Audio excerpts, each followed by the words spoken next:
Master minds commerce చదవాలనుకునే 10th inter విద్యార్థుల తొలి ఎంపిక. రాజకీయాలకు తావే ఉండకూడని గుళ్లను అడ్డుపెట్టుకొని చంద్రబాబు సర్కారు రెడ్ బుక్ రూల్ను అమలు చేస్తోంది. 2 రోజుల క్రితం వైఎస్ఆర్ జిల్లా పర్యటనలో ఉన్న వైఎస్ జగన్ ఒంటిమిట్టలోని కోదండరామస్వామి ఆలయ అర్చకులు వేదాశీర్వచనం చేశారు.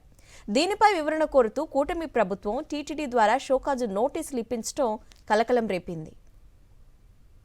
కూటమి అరాచకాలకు అంతే లేకుండా పోతోంది. కోట్లాది భక్తుల ఆరాధ్య దైవంగా ఉన్న టీటీడీకి ట్రస్ట్ బోర్డు చైర్మన్ గా ఉన్న వ్యక్తి ఓ మహిళతో సన్నిహితంగా ఉన్న వీడియోలు, ఫోటోలు వెలుగులోకి వచ్చినా చర్యలు చేపట్టకపోగా కనీసం వివరణ కూడా తీసుకోలేదు. కానీ ఒక సీఎం హోదాలో పలుమార్లు శ్రీవారికి పట్టు వస్త్రాలు సమర్పించిన వైఎస్ జగన్ కి వేద ఆశీర్వచనం చేసిన అర్చకులపై చర్యలు చేపట్టడాన్ని పలువురు తప్పుపడుతున్నారు.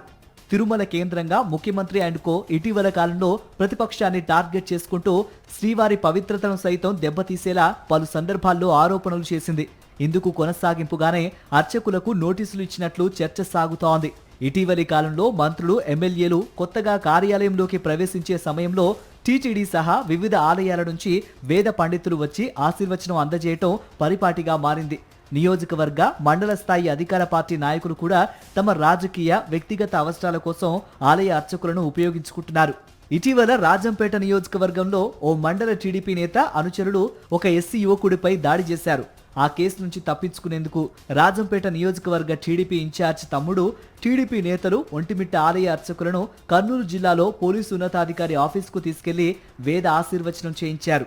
ఇప్పుడు ఇదే అధికార పార్టీ నేతలు, అర్చకులు మాజీ సీఎం వైఎస్ జగన్ కి వేద ఆశీర్వచనం చేయటం తప్పన్నట్లు ఫిర్యాదు చేశారని తెలుస్తోంది.